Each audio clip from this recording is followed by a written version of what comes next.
Sa pagtatapos ng 22nd Asian Cadets, Juniors and Under-21 Karate Championships noong linggo, nais ng Karate Pilipinas Sports Federation na gawing aral ang mga natutuhan ng mga batang Pinoy karatekas sa pagsali sa mga ganitong klaseng high-class competition.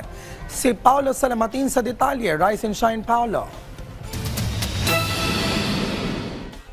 Naging matagumpay ang isinagawang hosting ng Karate Pilipinas Sports Federation sa ginanap na 22nd Asian Karate Youth Championships na tumagal ng 3 araw sa PhilSports Arena sa Pasig City. Humigit kumulang 6 na rang partisipante mula edad 14 hanggang 20 gulang na mula pa sa higit 30 Asian countries ang lumahok at nagpakitang gilas sa nasabing kompetisyon.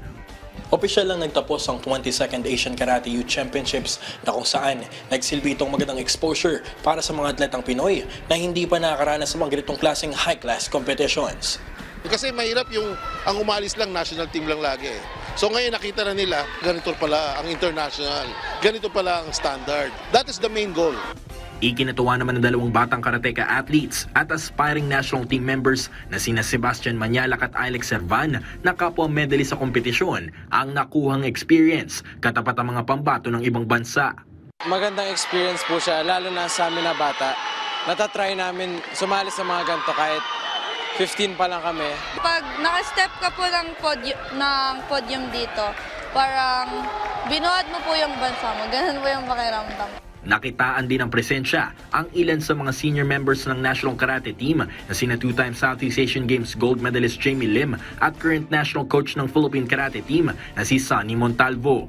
It's so smooth, like the way the event was run, and then I'm also seeing so much talent. This is also a good gauge for us para makita kung ano pang kulang, where our program is, what our program is lacking, or where the program is heading. Paulo Salamatin para sa Pambansang TV sa Bagong Pilipinas.